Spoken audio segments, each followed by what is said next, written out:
सोचो, एक मुल्क अपने सिपाहियों को दुश्मन के हवाले कर दे और उन्हें इंसान से मॉन्स्टर बना दिया जाए।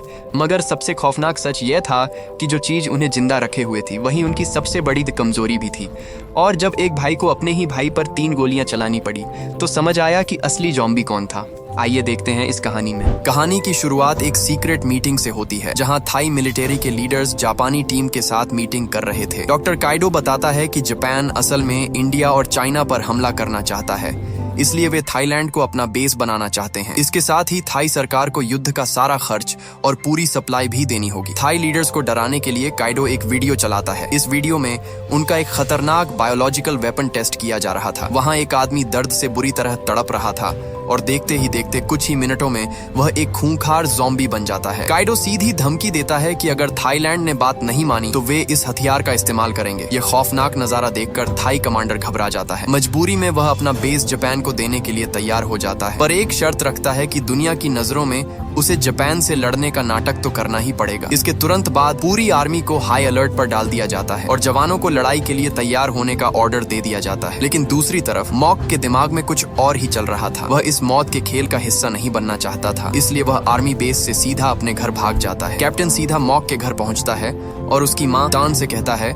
कि सभी सोल्जर्स को ड्यूटी पर लौटना होगा। टर्न पहले ही जंग में अपने पति को खो चुकी थी और अब अपने बच्चों को नहीं खोना चाहती थी, इसलिए वह कैप्टन से बहस करने लगती है ताकि मॉक को पीछे के दरवाजे से भागने का मौका मिल जाए। जंगल में भागते हुए मॉक की टक्कर अपने भाई मैक से हो जाती है। मैक उसे डरपोक कहता है, जो हमेशा अपनी प्रॉब्लम से भागता है। मॉक मजे लेते हुए उसे सल्यूट करता है और कहता है कि वह यहाँ मरने के लिए नहीं रुकेगा। जब मैक उसे बताता है कि वह चाचा बनने वाला है तो मॉक उसे भी साथ भागने को कहता है, पर मैक मना कर देता है। मैक के जाने के बाद मॉक अकेला खड़ा अपनी सोच से लड़ रहा था कि उसे क्या करना चाहिए। दूसरी तरफ बीच पर जापान की आर्मी थाई जवानों को बेरहमी से मार रही थी। लाशें गिर रही थीं और समंदर का पानी खून से लाल हो गया था। तभी मॉक वापस लौटता है और डर कर छुप रहे अपने साथियों से मिल जाता है। कैप्टन उन्हें लड़ने के लिए खड़ा करने की कोशिश कर ही रहा था कि तभी एक गोली सीधे कैप्टन के माथे को चीरती हुई निकल जाती है। कैप्टन वहीं मारा जाता है। ये देखकर डर के मारे पूरी टीम अपनी जान बचाने के लिए जंगल की तरफ भागने लगती है। तभी पास ही लहरों के साथ बहकर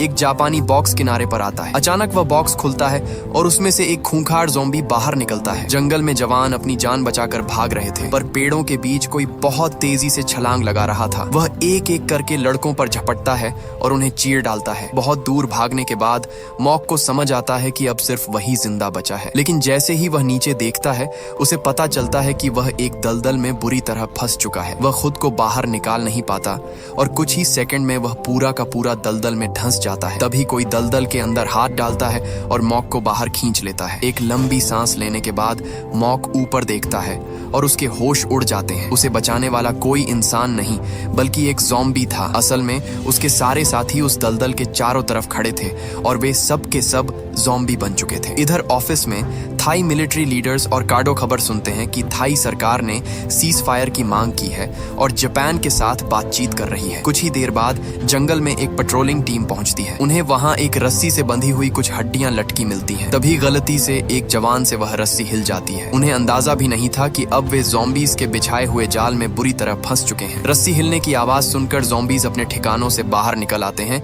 और टीम पर हमला कर देते हैं। जवान बचने के लिए तुरंत अंधाधुंध गोलियां चलाते हैं और सारे ज़ॉम्बीज नीचे गिर जाते हैं। कई मिनटों की फायरिंग के बाद जब जवान उन लाशों को उठाने जाते हैं तो देखते हैं कि सारे ज़ॉम्बीज वहां से गायब हैं। वे जैसे ही पीछे मुड़ते हैं उनके लीडर का आधा सिर गायब होता है और एक ज़ॉम्बी उसे खा रहा होता है। बाकी ज़ॉम्बीज भी वापस आ जाते हैं और उन जवानों को चारों तरफ से घेर कर मौत के घाट उतार देते हैं। बेस पर एक औरत पागलों की तरह अपने लापता पति को ढूंढ रही थी। मेक की वाइफ पेन वहां एक नर्स का काम कर रही थी और उस माँ को तसल्ली देती है कि सर्च टीम जल्द ही सबको ढूंढ लेगी। तभी रेडियो पर अनाउंसमेंट होती है कि जापान और थाईलैंड अब दोस्त बन चुके हैं, इसलिए सभी थाई नागरिकों को जापानी आर्मी का साथ देना होगा। कुछ समय बाद मेक अपने भाई मॉक को ढूंढते हुए जंगल में पहुंचता है, पर उसे वहां सिर्फ लाशों के टुकड़े और बुझती हुई आग मिलती है। अचानक उसे एक अजीब सी आवाज आती है। वह आवाज का पीछा करते हुए एक गड्ढे के पास पहुंचता है जिसमें नुकीली लकड़ियां लगी थी। गड्ढे के अंदर एक जवान पड़ा था। मेक तुरंत एक पेड़ से रस्सी बांधता है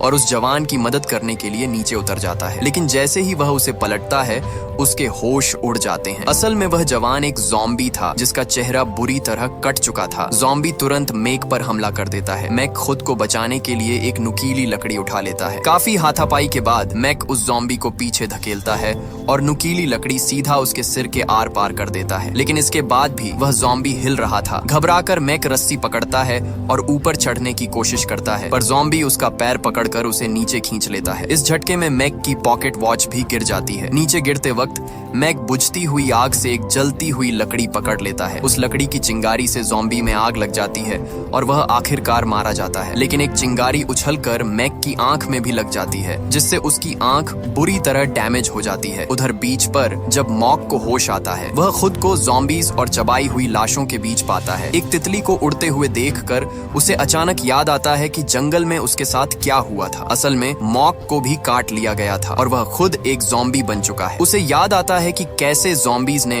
अपने ही साथियों को बेरहमी से फाड़ डाला था और खुद मॉक ने एक छोटी बच्ची पर हमला किया था। यह खौफनाक सच जानकर मॉक दर्द और गुस्से से चिल्ला उठता है कि वह खुद एक मॉन्स्टर बन चुका है। जब मैक बेस पर वापस लौटता है तो वह अपने सीनियर्स को जंगल का खौफनाक सच बताता है। काइडो के पास वह खाली बॉक्स था और वह पागलों की तरह मैक से उस जगह की लोकेशन पूछता है। फिर काइडो अपनी पुरानी रिसर्च के कुछ वीडियोस प्ले करता है। उसका बायोलॉजिकल वेपन असल में एक वायरस है, जिसे जानवरों के 2 अलग अलग ग्रुप्स पर टेस्ट किया गया था। पहले ग्रुप के जानवर बहुत ज्यादा ताकतवर, खूंखार और लड़ने में माहिर हो गए थे। हद तो तब हो गई जब वे एक दूसरे को ही खाने लगे। लेकिन दूसरे ग्रुप के जानवरों ने हमला नहीं किया। वे ज्यादा ताकतवर और तेज तो थे, पर ऐसा लग रहा था कि उनका खुद पर पूरी तरह कंट्रोल था। जंगल में मॉक जमीन पर पड़े लाशों के टुकड़ों को देखता है, पर अब उसे कोई फर्क नहीं पड़ता। गड्ढे के पास उसे अपने भाई मैक की घड़ी मिलती है। घड़ी के अंदर अपने माँ बाप की फोटो देखकर वह रोने लगता है, पर जल्दी ही उसका यह रोना एक खौफनाक दहाड़ में बदल जाता है। उसकी आवाज सुनकर बाकी ज़ॉम्बीज भी जोर जोर से दहाड़ने लगते हैं। मेडिकल टेंट में मैक पागलों की तरह मरीजों के बीच अपने भाई को ढूंढता है, पर मॉक कहीं नहीं मिलता। तभी एक घायल आदमी उसे बताता है कि उसने मॉक को देखा था। मैक बेकरारी से पूछता है कि कहाँ, लेकिन तभी उसका कमांडर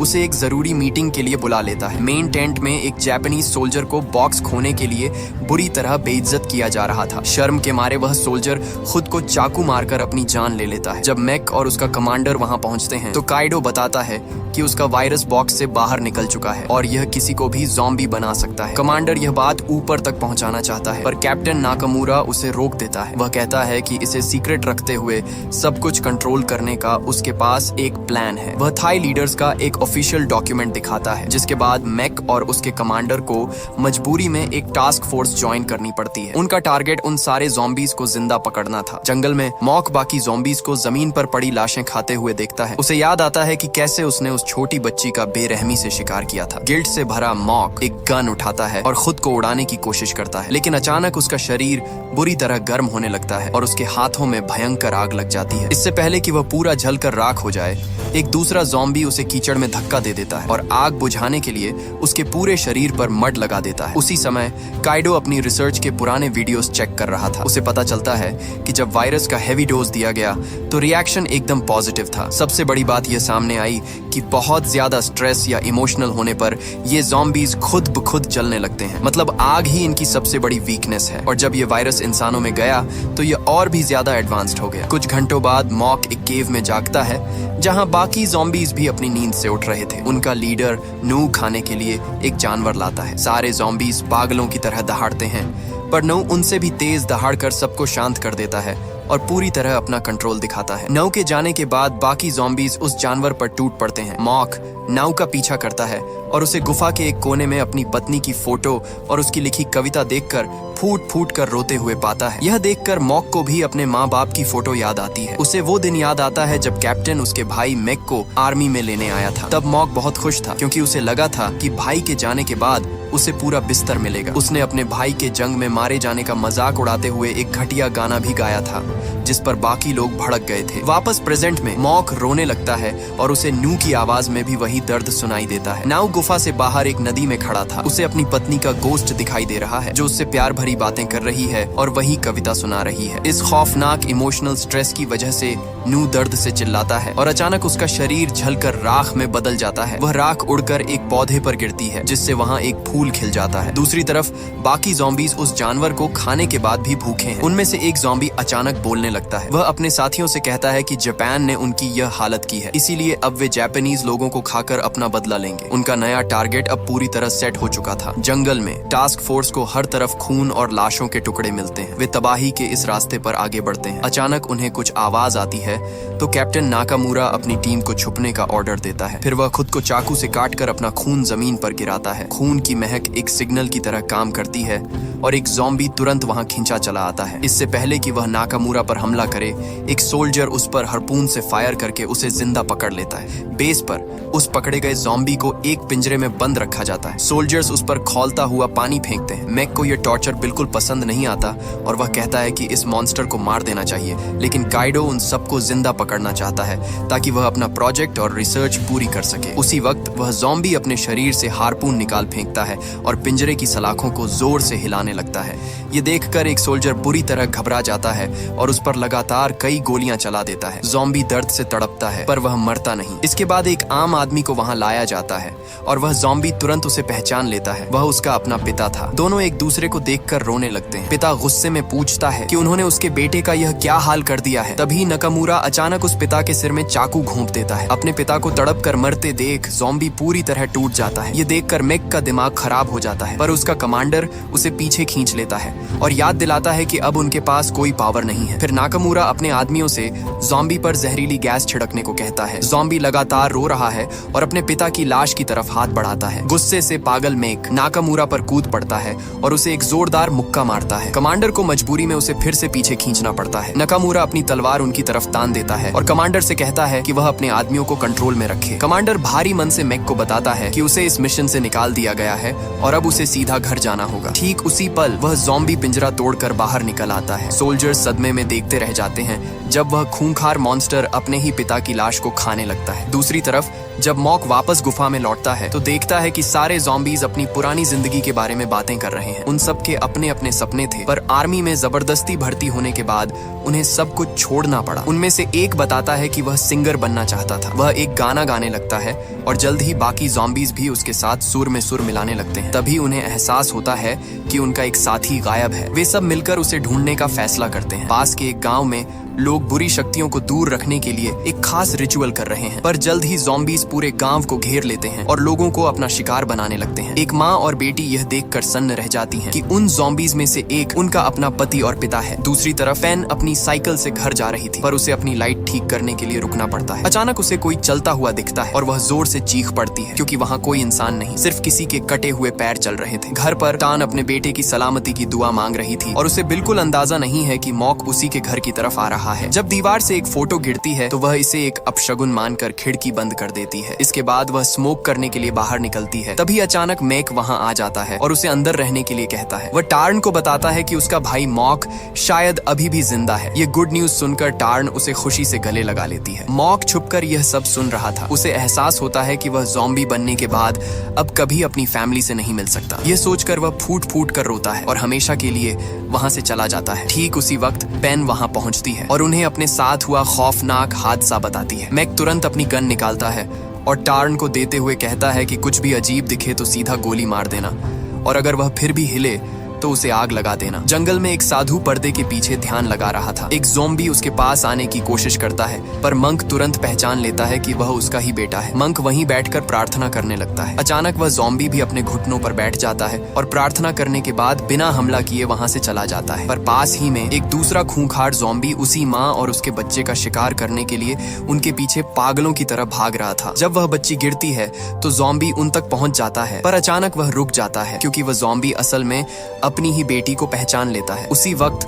कमांडर और उसका राइट हैंड वहां पहुंच जाते हैं। एक सोल्जर गोली चलाने ही वाला था, पर कमांडर उसे रोक देता है। वह ज़ॉम्बी अपनी बेटी का नाम लेता है और उससे बात करने की कोशिश करता है। बच्ची रोते हुए अपने पिता का चेहरा छूती है क्योंकि उसे लग रहा था कि उसके पापा को चोट लगी है। जैसे ही ज़ॉम्बी अपनी बेटी के सिर पर हाथ रखने वाला होता है तभी वहां टास्क फोर्स आ जाती है। माँ झटके से अपनी बच्ची को पीछे खींच लेती है। सोल्जर्स अपना हार्पून फायर करते हैं, पर उनका निशाना चूक जाता है और ज़ॉम्बी को लगने के बजाय जाए। वह हार्पून सीधे उस औरत और उस मासूम बच्ची के आर पार हो जाता है और दोनों वहीं मारे जाते हैं। तभी वहाँ बाकी ज़ॉम्बीज भी आ जाते हैं और सोल्जर्स अंधाधुंध फायरिंग शुरू कर देते हैं। कमांडर उन ज़ॉम्बीज को अपने जवानों के रूप में पहचान लेता है। वह अपने आदमियों को बचाने के लिए जापानीज सोल्जर्स पर ही गोलियां चलाने लगता है, लेकिन इस धोखेबाजी में कमांडर का राइट हैंड तुरंत मारा जाता है। फिर कमांडर को भी गोली लग जाती है। गिरते गिरते वह ज़ॉम्बीज के बीच मॉक को देखता है और उसे वहां से भागने के लिए कहता है, जिसके बाद कमांडर दम तोड़ देता है। मॉक कमांडर की लाश को पकड़कर फूट फूट कर रोता है। ठीक उसी पल मैक वहां पहुंचता है और देखता है कि ज़ॉम्बीज पूरी टास्क फोर्स को बेरहमी से खा रहे हैं। एक खूंखार ज़ॉम्बी तो एक सोल्जर की पूरी रिब केज ही फाड़ कर बाहर निकाल रहा था। तभी मैक की नजर मॉक पर पड़ती है और वह सन्न रह जाता है कि उसका भाई भी ज़ॉम्बी बन चुका है। गुस्से और दर्द में मैक मॉक के कंधे पर गोली मार देता है। मॉक दर्द से अपने भाई का नाम लेता है और भागने लगता है, पर मैक उस पर दूसरी गोली चला देता है। मॉक गिड़गिड़ाता है और रहम की भीख मांगता है, लेकिन मैक तीसरी बार फायर करता है, जिससे उसका भाई पहाड़ी से सीधा नीचे खाई में गिर जाता है। मैक अपने घुटनों पर गिर पड़ता है और अपने ही भाई को मारने के गिल्ट में जोर जोर से चीखने लगता है। पर तभी अचानक मॉक वापस आता है और सीधे मैक पर हमला कर देता है। कुछ ही पलों बाद मैक को होश आता है और उसे एहसास होता है कि अब वह भी एक ज़ॉम्बी बन चुका है। अगली सुबह पेन, टार्न और उस मंक समेत बचे हुए सभी नागरिकों को एक सेफ हाउस में ले जाया जाता है। जापानीज सोल्जर्स उन नौजवान थाई जवानों की फोटोज लाते हैं और झूठ बोलते हैं कि उन्हें उनकी लाशें मिली हैं जिनकी पहचान करनी है। बोर्ड पर अपने बेटों के चेहरे देखकर वहां मौजूद सभी लोग बुरी तरह टूट जाते हैं और फूट फूट कर रोने लगते हैं। एक ज़ॉम्बी को वापस बॉक्स में बंद करने के बाद नाकामुरा एक थाई कमांडर को बताता है कि उन्हें उन सभी नागरिकों को मारना होगा, क्योंकि वे कोई भी सबूत जिंदा नहीं छोड़ सकते। दुनिया के लिए ऑफिशियल कहानी यही होगी कि वे सब जंग में मारे गए। थाई कमांडर इसका विरोध करता है, पर नाकामुरा एक खौफनाक सच बताता है कि दोनों देशों की सरकारें पहले ही इस बात पर राजी हो चुकी हैं। दूसरी तरफ गुफा में मॉक कुछ ज़ॉम्बीज को एक इंसान को खाते हुए देखता है और अचानक वह सन्न रह जाता है, क्योंकि वह शिकार कोई और नहीं, उसका एक पुराना दोस्त था। मॉक उन ज़ॉम्बीज पर जोर से चिल्लाता है और बदले में वे सब उस पर टूट पड़ते हैं। उनके बीच भयंकर लड़ाई शुरू हो जाती है। जब मैक देखता है कि उसका भाई कमजोर पड़ रहा है तो वह उसकी मदद के लिए कूद पड़ता है। मैक दिखाता है कि उसके अंदर अब कोई मामूली नहीं बल्कि एक ज़ॉम्बी वाली खौफनाक ताकत आ चुकी है। वह अकेले ही पूरे ग्रुप को बुरी तरह पीट कर हरा देता है और उन पर इतनी जोर से दहाड़ता है कि सारे ज़ॉम्बीज डर कर घुटनों के बल बैठ जाते हैं। तभी गुफा में एक और ज़ॉम्बी आता है। वह बताता है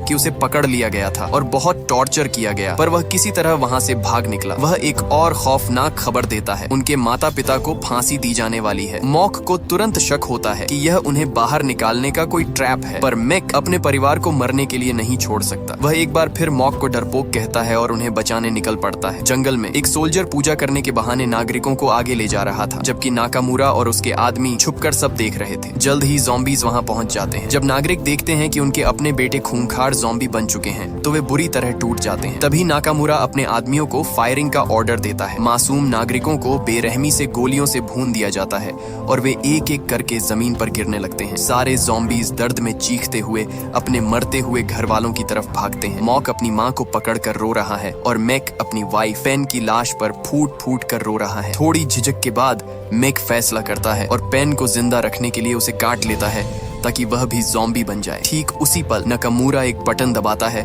और पत्तों के नीचे से एक बड़ा सा पिंजरा बाहर आकर सारे ज़ॉम्बीज को कैद कर लेता है। जब एक सोल्जर पिंजरे पर ताला लगा रहा होता है, मैक अपनी माँ को भी काट लेता है, पर बहुत देर हो चुकी थी। उसकी माँ ज़ॉम्बी नहीं बनती। तभी एक दूसरा ज़ॉम्बी ताला लगाने वाले सोल्जर को काट लेता है। वह सोल्जर अपनी टीम की तरफ भागता है, पर कुछ ही मिनटों में वह खुद एक ज़ॉम्बी बन जाता है और अपनी ही टीम पर हमला कर देता है। नाकामुरा तुरंत अपनी तलवार निकालता है और उसकी गर्दन काट देता है। उधर गुस्से से पागल ज़ॉम्बीज पिंजरे को हिला रहे हैं और मैक की खौफनाक ताकत की वजह से ताला टूट जाता है। ज़ॉम्बीज पिंजरे से बाहर आकर टास्क फोर्स पर टूट पड़ते हैं। कुछ ही देर में कई जापानीज सोल्जर्स कटने के बाद ज़ॉम्बीज में बदल जाते हैं। ये देखकर घबराया हुआ नाकामुरा 2 ग्रेनेड्स फेंकता है। जोरदार धमाके में कुछ ज़ॉम्बीज मारे जाते हैं, पर ज्यादातर वहां से भाग निकलते हैं। जंगल में पेन अब एक ज़ॉम्बी बन चुकी है। मैक दिखाता है कि उसने एक मरे हुए सोल्जर की तलवार चुरा ली है। उसकी आंखें एकदम काली हो जाती हैं और वह ऐलान करता है कि वह अपना बदला लेकर रहेगा। वह बाकी ज़ॉम्बीज को अपने साथ मिलाने के लिए भड़काता है, पर मॉक घबरा जाता है जब मैक कहता है